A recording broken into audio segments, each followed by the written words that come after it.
have plenty of time for questions. And Richard would Oh, yeah. Aidan. Ah, Aidan. That was fantastic. I'm very sorry that I missed Stephen, so that I long journey up to Leicester. Slow and crowded train. Best, as good as I've ever heard an instance of, does anyone else still write mills, or was it only chaps, probably mainly chaps at a certain age, where biography and history and etc. I thought you did it absolutely brilliantly. Thank you very much. I've got a couple of questions strictly on that. You went to, number one, you went to Essex to read English literature as your major. Initially, yes. As a sociology major, yet you described that in the year that you were part of, A, the sociology was really boring, not quite about. Correct, yeah. And B, it was held in contempt by the neo-Marxists. This is correct, yes. So I think I want to know a bit more about why you made that switch. I mean, I presume the answer is at least in part from the neo-Marxists. Secondly, You've answered it. I mean, go on, yeah. A big absence for me in all of this, or An quite absence, an absence, but when we suddenly heard mention of psychoanalysis and Freud, I kind of want to know where that comes from for you as well. For me? I mean, it was partly an influence in Elias, I'm sure, but of course, I'm so ignorant to all this, I'm probably talking bollocks, but as between F1 and F2, You never talk Freud bollocks. was in the air there. Where did the Freud come from? So why sociology, from where Freud? In you. In me. All Kilminster said. Well, it seemed to me that the only discipline other than Marxism, that could make some sense of the totality that I was talking about, that my exposure to the curriculum and the interdisciplinary curriculum, the only two possibilities for understanding this would be a Marxist account of it, or some kind of sociological account. I was getting enough Marxism, and I think I got the drift of it quite clearly. But by doing sociology, this would have enabled me to maybe address these questions of disorientation and these questions of, well, why were these people getting so far out of touch with reality that they started trying to... What was the sociology that you would be doing, given that it wasn't obviously going to be possible? Yeah, but I didn't know that when it started. What you heard was my hindsight view, that it was the heyday of scientism. I mean, it was extremely tedious, and Alistair MacIntyre's analytic philosophy module, or course, as it was, over 3 terms, and was extremely tedious and didn't really give me anything. But it came with the turf. In other words, if I wanted to find out an alternative to this, which I eventually did, of course. Anyway, that was his thing. Oh, Freud. Right, this came from, an interest in Freud came partly from Marcuse's Eros and Civilization, partly. I could see there was something here, and I was quite attracted to Thanatos and Eros, at the time this sounded exciting. But it was Elias, of course. I mean, Elias himself had been through Freudian analysis. He was friends with Fuchs. He helped found the Group Analytics Society. So he took Freud seriously, and you can see the civilizing process is completely shot through with Freudian ideas. And therefore I was interested in a kind of an in-depth humanistic kind of account of social process. And of course psychoanalysis seemed to me to be a basic thing. Now Bauman didn't see this at all. I don't know whether any of you know this, but Bauman, if you want to read something, it's a bit tacky actually. It's in one of Bauman's that Thinking Sociological book, I think it's called. And in there he's got a critique of psychoanalysis, I mean, which is risible. I mean, it really is, based on hearsay, and it's just no idea at all. And I was wondering why that would be so. Anyway, have I kind of answered those questions, Aidan? You have. Yeah. And also I could have added there's some, oh no, anyway, go on. Stephen and I, Stephen first. You. Yeah, it's psychoanalysis, just a quickie, but you bungled Parsons along the the neo-Kantian, essentially scientistic sort of Yeah. tradition. But he yet, was a, you know, I learned a lot of my introduction to Freud from Parsons. The thing is not quite so bifurcated as perhaps you might think. That Freud was taken very seriously in those days. Right, got I it. find most subsequent criticisms of Freud, which are now still probably prevalent, actually very superficial. I agree with that. Yes, and you could add, couldn't you, that Parsons was also a therapist. I mean, he worked as a therapist for a while. And he certainly knew his Freud, definitely. But what I would say to you, though, is it doesn't show in the social system. No. That's the point I was making. Yeah. What he falls back on is a Kantian classificatory architectonic, as he does. Yeah. And the personality is an analytic category. The personality system, the cultural system, the economic system. So he's not actually interested in psychodynamic approaches, depth psychology, in his sociology. No, That's what I was saying. Oh, I'm sure you could have a good conversation with Parsons about Freud. I'm sure you could. Ian? Yes, Richard, I'm interested in that distinction between Frankfurt 1 and Frankfurt 2. Yep. I wondered if you could, I think we're probably all very familiar with Frankfurt 1. Yeah, when indeed. you talked about But it. why are we? I'll Well, tell you about that in a yes. minute. Yeah, go on. Yes. Yeah. I wondered if you could tell us a bit more about Frankfurt 2, maybe other than Elias, well, as well as Elias. And is the difference the sort of more ideological engagement with Marx as opposed to the more sociological perspective of not just Marx but other sociologists as well, putting it more into a I think I got it. Yep, I see exactly where he is. Everyone else got the drift of his question here. Yeah, the two Frankfurts that I said it. The tension between them was there in my relationship with Bauman. Unquestionably, it was. If you read Bauman's critique of Mannheim, again, it's risible. There's no other word you can use. He just hasn't got any idea. Okay, the two Frankfurts are divided over. If you read them, Horkheimer and Adorno's, their book on civilization. If you look at that, or Horkheimer's work, this is philosophy. They were philosophers, and Adorno's, and the critique that they had of the Enlightenment, and all of those things. What was it all about? It was a mass society argument that basically said, that human individuality is not possible under present conditions. That's what they were saying. It was a highly philosophical way of looking at it, in fact. It's underpinned by negative dialectics, actually, the Adorno argument of Adorno. However, if you look at the other people in Frankfurt too, Hans Geert and Karl Mannheim. Now you know Mannheim, of course. Now there you've got something which he's saying that we must look at.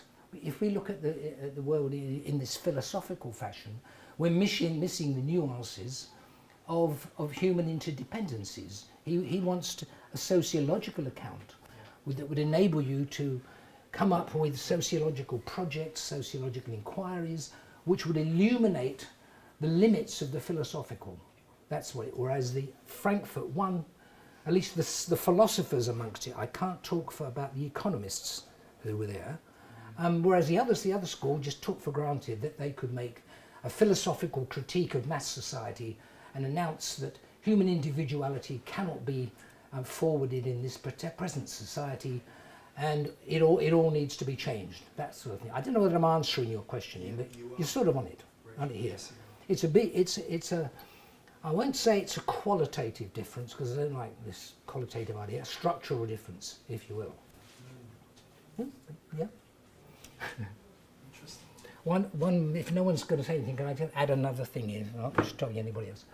The interesting thing about it is that another interesting connection is that Bauman was very, very pro Frankfurt School, very much so, right?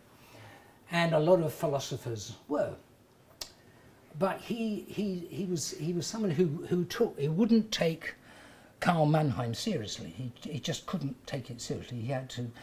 I found out much later that was a stance very common amongst Adorno's pupils and Heidegger's pupils. They hated sociology, just hated it, because it seemed to be questioning, doubting, wanting to render empirical what they thought were truths about the human condition, or something like that. And sociology was, they detested sociology. If you look at Hannah Arendt's correspondence with Adorno, I mean, they talk about sociology in a way that the Essex left talked about it. And it's just contempt for this, absolute contempt. Anyway, Tom. Thank you, Richard. So, if I can ask actually two questions. And the first question is, I was wondering if you would like to reflect on your early interdisciplinary education. And the question, if you were going to begin this kind of project again, whether it would be post-philosophical sociology, or would it be sociology's relationship to this kind of interdisciplinary field? Because I would put it to you. Well, put it to me then. That many of the problems which we could say are kind of post-philosophical in actual sociology could actually be post-theological, in the sense that they are kind of actual questions of kind of how humans how humans are and I wonder if kind of actual even framing it as a post-philosophical sociology, you retain an element of kind of prestige of a philosophy, whilst I shall take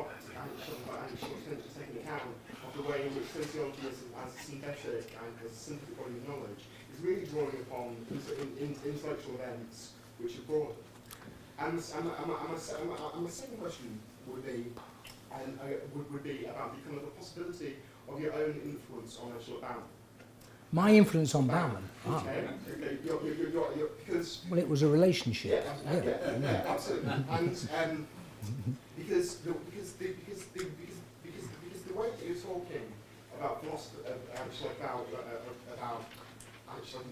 Adorno and actually Arendt's actual comments on sociology, and not the way that kind of Bauman would actually talk about sociology. And in fact, in this 87 article on Richard Bernstein, the actual philosopher in the age of noise, which is a response to the kind of emergence of oh, I know this. Yeah. You know, he kind of says that in the age of noise, if you want to practice actual philosophy, you have to be a sociologist. And I was wondering, you know, if you would give yourself any credit for that kind of emergence of a more positive actual understanding of sociology within critical theory, actual perspective in Bauman you would find somewhere. Oh, I don't know. I'm having trouble sorting out the two questions you're asking me, Tom, here. Can you just sort of try and say two things, you know? I don't quite, they're blurring a bit for me. Okay, so the actual first question would be about whether sociology is only post-philosophical, or whether it's a synthesis of a broader range of kind of humanities and kind of the human sciences. So it's synthetic in the sense that you draw upon actual philosophy. I think I'm with you. Okay. I think and so. Whether in positioning it as a post-philosophical, we're overemphasising the importance of actual philosophy in intellectual history. And the second question oh, that was the first question. Well, can I try that one first? That was very. Yeah, I think I don't know if I got you right. So are you saying that I'm saying that in the long run, right, the sociology is a post-philosophical discipline? The emphasis there is in the long run. What we have here is a process, right, whereby sociology over a long period of time has more or less always begun to take over these problems and transform them into something else, right? Now, in doing that, I think you're saying, aren't I wanting to just take some of the charisma of philosophy and turn it over to sociology. Is that what you're saying? No, I'm saying that, like, is that a broader array of the disciplines that sociology is kind of drawing upon in becoming post-philosophic? So, so like, is it also... Oh, I think so. I think I see what you're saying. Well, yeah. It's also post-theological. Oh, yeah. Oh, goodness, yeah, post-theological. Oh, yeah, I got you now. I think, yeah. Well, I'd go along with Comte here. I'd go with Comte. You know, that sociology is the queen of the social sciences, yes.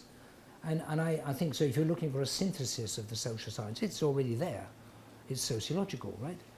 And the philosophers, there is a... this was not something new that we're talking about here. I found this, some of my German colleagues here might be able to give the reference. There was a German philosopher called Wilhelm Jerusalem. And there's one article in English on this guy that I could let you have. Now, this guy, Jerusalem, was the guy who coined the phrase sociology of knowledge in 1909, by the way. Now, Jerusalem was saying, I think he's on your track, I think. He said something like the fact that the arrival of sociology, he said it is of sort of, he uses these sort of Hegelian for world historical significance, because it is likely that it will supplant philosophy, he said, and far from philosophy being the foundation of the sciences or whatever, it's the other way around. Sociology may well become the foundations of philosophy and all disciplines, something like that, he says. Yeah. But it just seems to me that it's all of a piece. I mean, it's all part and parcel of this. And at this point in time, and you're quite right, I mean, I can't shut down the philosophy departments. I mean, they're beavering away, even as we speak. I mean, of course. I mean, in the long run, it seems to me that it's a process that has begun, sometimes faltered, and it's something that's worth sort of, as it were, hitching your wagon and coat and horse to, if you see what I mean. Does that get anywhere near your thing? We can talk about this over coffee, Tom. I think there's something, you know, gnawing you there, isn't there? Yeah, I understand. Oh, Ryan. Richard, I think it'd be worth, Stephen mentioned your valiance in streaking. The subject of streaking. Yeah. And I wonder whether it would be worth you reflecting on, because as I recall, that was one of the moments where you were a media academic. Oh, yes, I appeared on Radio Leeds to talk about streaking, yes. So would you a memorable reflect experience. on that? Or is that moment of fame on BBC Radio Leeds? Well, yes, a pity that Jodie's not still here. Who a phone call in the department from Radio Leeds, basically, saying, and Jodie took it, is there someone in your department who can come in to talk about streaking? We've had a streaker, I can't remember, at Lord's or something. Headingley was it? Anyway, and so Jodie said, well, who could do that? Oh, only Richard could possibly do that, right? Because he's the Elias man, and he knows all these people who talk about informalization in the Netherlands. Oh, he's the one. Anything to do with streaking, you know, nakedness. And that's it. So I was literally trundled out. And I had a lot of fun. And there's this man called Tim Dower, I think he was the DJ. And I went into Radio Leeds, and I'd never done all this before, and he told me in advance what I should say. Not should say, no. What topics he was going to ask me. And so I just did my best, you know, with a kind of informalization argument and about streaking. Yes. And the title, Streaking the Naked Truth, I thought that was quite good. I mean, it's not bad, is it? I mean, it's not bad. Yeah. What I should have done, it's a pity that Cass wasn't in the department at the time or happened to be visiting, because he would have given a much better account of this. And I did my best, streaking. For those of you who do read my article, it's on the website. Stephen said it's got to go on there, and it's there. It's on the classic essays. Have I satisfied you, Ryan? Yes, that's it. I mean, that's, you know, I didn't practice streaking, but he was right, though Stephen was right, that the significance of streakers is they run.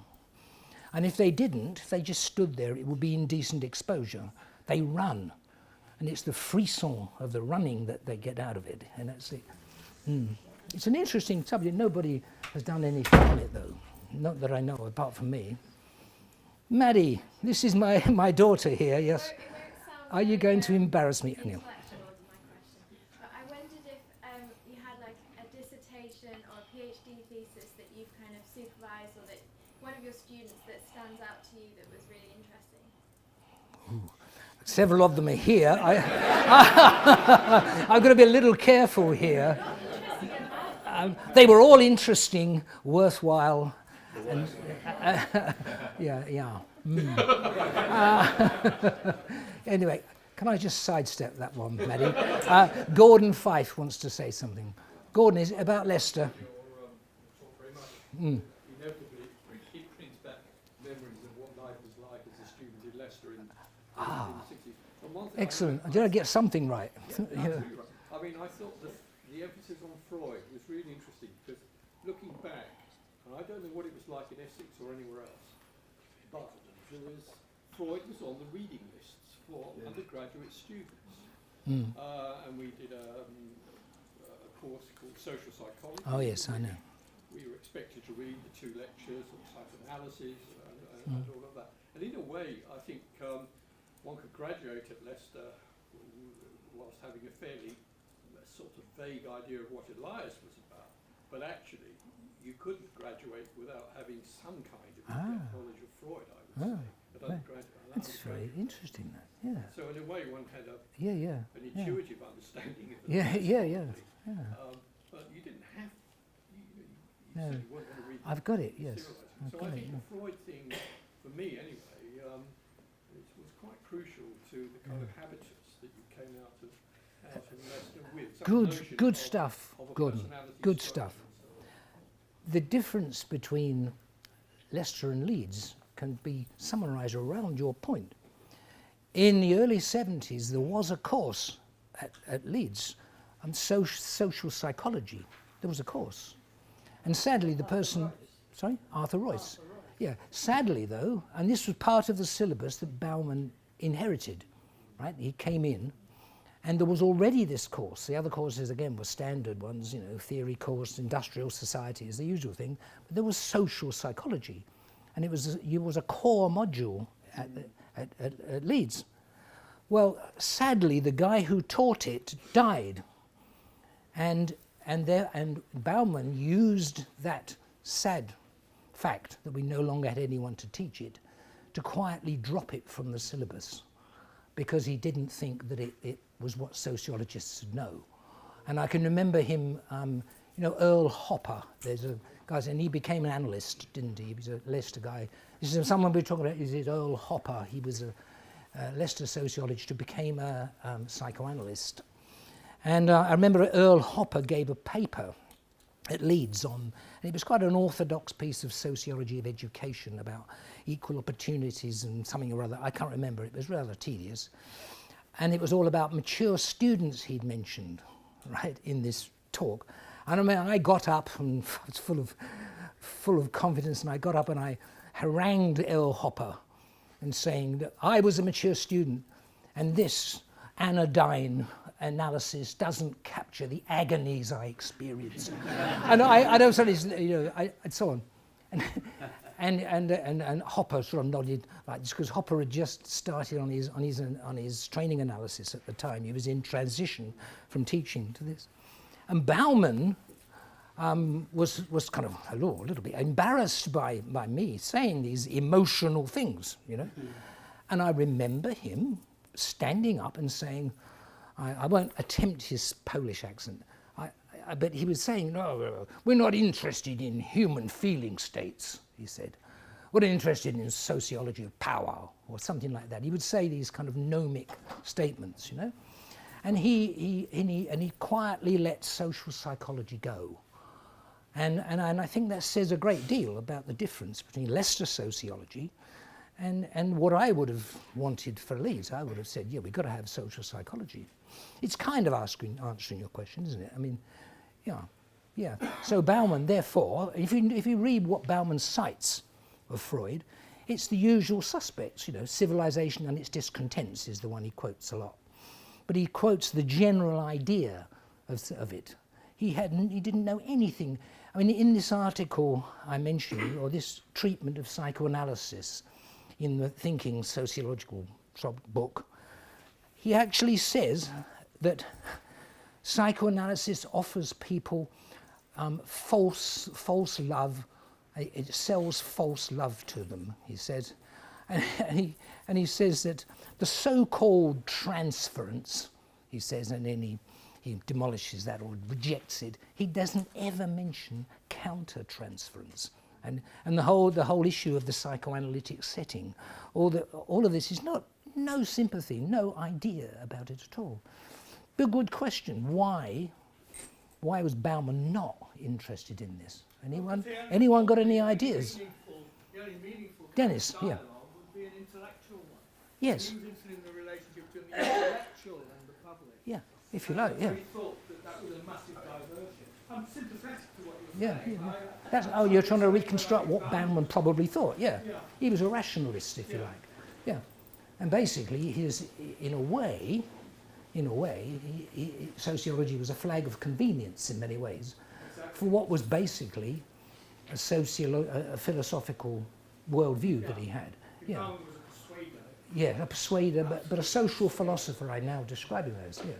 Yeah, he was. That's why he wouldn't be interested in a social psychology course. What's this? What do you want this for? Anyway, I'm chairing my own meeting here. This is Pete. This is Pete Emerson. Yeah, as an ex-student of yours from a few years back, and I remember when your hair wasn't ready. You can remember my red hair, yeah. People don't believe me. They should have had a photograph of me up there. Elias, we were talking about Elias. Yeah. I think the thing that always, in a sense, keyed me into Elias, as an ex-engineer, come steel worker, come whatever it might be. The best background for a sociologist. Exactly. Yeah, go on. That's exactly what it Anyway, sorry. was the fact that in 95 you talked about science. He gave actual, as far as I'm concerned, gives science hope. Yes. It gets away from the ideological positivist, whatever it might be, to something that is real and everyday and doable. I mean, that's what drew me to Elias. When we used to speak in seminars and things like that, it's scientific thing. I would want to change it actually, because we took something more fundamental, that's engineering. The science to me is just an ideological concept.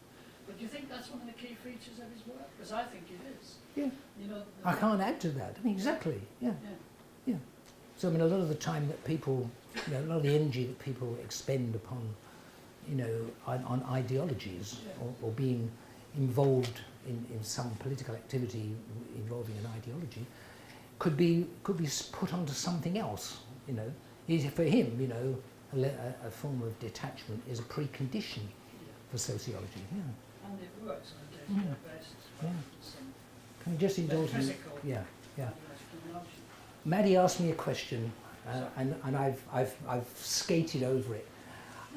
She said, was there any PhD thesis that I thought was particularly interesting? Now, I've thought of one, but I'm not elevating this above any of the others or anything.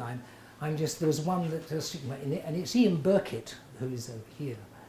Your PhD thesis, I supervised Ian's PhD, and it was about give us a title. Sociological, what was it? The sociological problem of personality formation.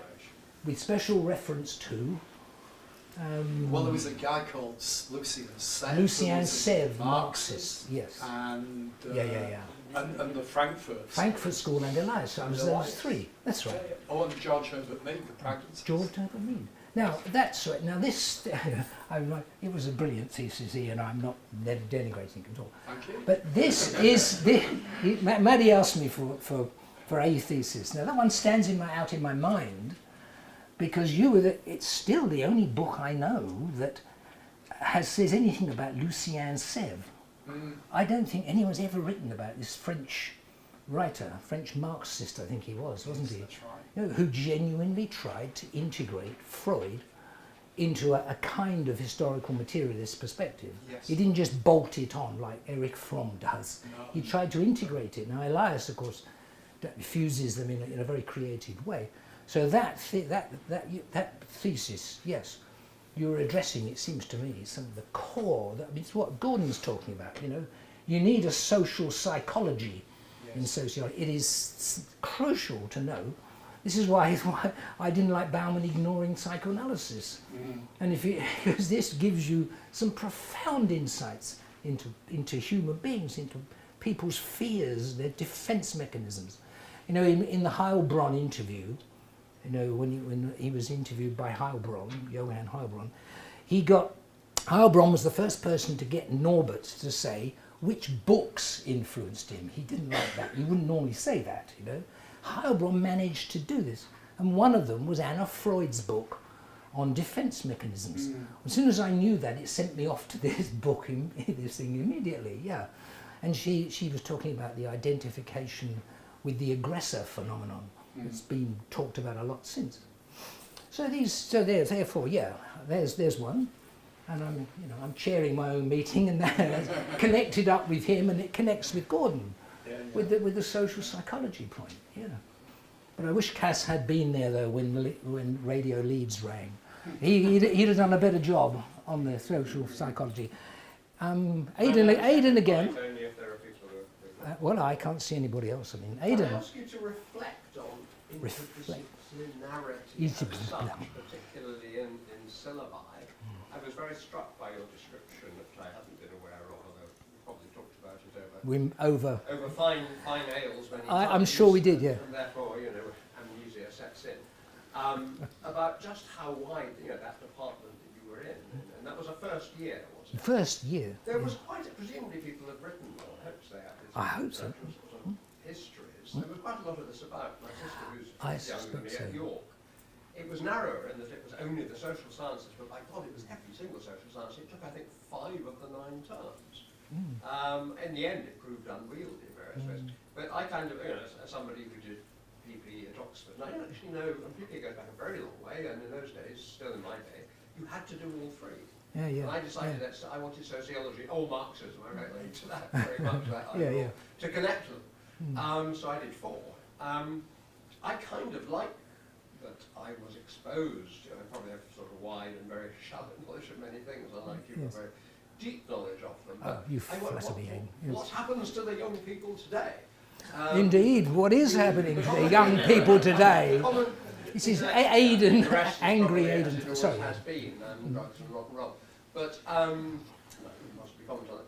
But common first years are presumably still happen, don't they? A lot of social science, arts and so on. But beyond that, but mine was different. Or the smorgasbord concept of choice. Mine was different. I'm not so sure about because, well, it's all for individual, where consumer choice has triumphed, doesn't it? Because we're paying money for this. So I gather, yes. But anyway, I think some of it has perhaps been lost, but then other chaps always talk like that. Yeah, they do. I take it you're talking about interdisciplinary teaching or something. And the first thing you said was, I think, correct. I couldn't go into everything. I think it was that idea of the Essex course was in some of the other new universities. I mean, Keele was one of them, and places like that. And Stephen wants to say something. There's another place. Just arising out of that, it was fairly common. I was never directly at Sussex myself, but interesting things took place at Sussex. Yep. And, Peter Burke told me that the first time he was recruited by Asa Briggs to the history department, but it was part of this, you know, a bit of a smorgasbord, an integrated thing. Yeah. And the first lecture Peter had to give was Freud. Really? About which he knew nothing. More or less nothing, but Peter being Peter, he soon became expert. But the point, the real point of this is that with that enormously creative thing in several universities, including Sussex, a few years ago, Sussex announced that it would no longer teach any history before the year 1900. Long-term perspective then. At Sussex, Universities have been systematically prostituted. Oh, yeah, they have. You know, that's bar talk, though, Stephen. I got Aidan. You. Well, there are pub talks as well. Pardon? There are pub talks. Do you know about that guy? I don't. Let me just answer Aidan's question. Aidan, yes. At Essex, all these disciplines I mentioned, you know, history of art and architecture, for example, I mean, it was extraordinary. Joseph Rickwert was the professor. I mean, it was just unbelievable stuff. So you had, you know, sociologists, politics, literature, Spanish literature, all it's there, and the course was a lecture every day, right? And sometimes the lecture would be, say, Immanuel Kant. And then the next day Diderot, and the next day something else, in the Enlightenment sort of framework. And then the tutorials, you know, where you... How many tutorials are we? Well, 2 I think it was, from memory. Yeah, a very wide range. From memory, yeah. And you would literally sit in a tutorial with Blake's poetry out, talking about the poetry in relation to politics and things that are going on in the Napoleonic Wars and all of that, at the same time as you've just had lectures on the French Revolution, politics thereof. It was an attempt to, so it was interdisciplinary. So, in relation to what Stephen's saying, it wasn't that a lecturer would suddenly have to mug up something. It wasn't that. You had lectures from, say, an economic historian, and they talked economic history. I think this will answer your question. You see, you do assessed essays or term essays or tutorial essays for your tutor, and the tutor might be an economic historian, say, right? And I remember doing an essay for a historian, an economic historian, and we had there was a whole slab on the American Civil War. I did a separate module on the American Civil War, right? And this essay I did was about the Civil War and the effect of this on rural depopulation, all this stuff. And I used ideas in my essay from Barrington Moore's Social Origins of Dictatorship and Democracy, which got a big section in there on the American development, which essentially says that the Civil War was the victory of Northern capital over the agrarian mode of production, or something like that. It's a basic idea, right? I used him extensively, you know, the Barrington Moore, in an essay for an economic historian on the Civil War, and she marked me down. She marked me down. And she wrote from the bottom of the essay, "I'm giving you a B minus. I would give you an A, but I feel that you haven't actually engaged with the economic history literature." And she cited various articles, intricate studies of that I should have read. "I feel you are," and I can remember the words now. This has gave me an idea of the difference between disciplines. I lived it. She said, "But I feel you're just cleverly floating generalizations," she said. I said, "Yeah, mate, I'm a sociologist. Of course I do, you know." But you can see the point, though, can't you? I mean, she didn't regard it as kosher, as it were, as genuine, if you started talking about these wider things that sociologists talk about. There you had, what did I learn from this? I couldn't have put it like this at the time. What we had was the professional code of an economic historian who carves out, the profession carves out a certain amount out of an interdependent society, turns it into a discipline and a profession, and the connections between things that are going on gets lost then, which was Elias's point, you see. But I lived that. There I could see that you could somehow connect all these things together. But it alerted me to disciplinary boundaries, you know, and I found it enormously exciting. How could I? And I would draw diagrams of this. Economics is here. Now the Marxists say that's the motor. No, it can't be. And I have arrows over here, politics, and I was interested then in sociological problems. And I don't want to elevate myself into a sort of prophet here, but am I answering your question, Aidan? Sort of. Sort of. There's time for one more very quick question if anyone would like to. Ah, one more. I'm enjoying this. Before we break for caffeine. Okay, yeah. All caffeine, please. Anybody? Okay, well, I'll abuse the privilege then. And Oh, go on, abuse. In response to that question, we live in an age where research, and particularly research funding, is ever more. Yes, I'm aware of this, Ryan, yeah. And always dependent on interdisciplinarity, often with the real sciences and engineering getting involved in the big challenges we have in the UK, the Global Challenges Research Fund, which seeks to answer the big questions in the Global Challenges Research Fund. So how does that square then with a shift away from an interdisciplinary syllabus alongside an increasing dependency on interdisciplinary research, and particularly research funding? What you're describing is in many ways a kind of it enables disciplines to continue to exist independently in order to be interdisciplinary. You can say, well, I can offer some economics to this project. So it just reinforces the very disciplines that I'm talking about. Does that capture it? Yeah, I suppose so. I mean, I can see what you mean, interdisciplinary, but it's just as if here's discipline 1, discipline 2, discipline 3, no bound, they're separate, completely separate. If we don't know about politics, we've got to go to the political scientist. You want to go about economic history, economic historian. I could mention the ref, but we won't go there.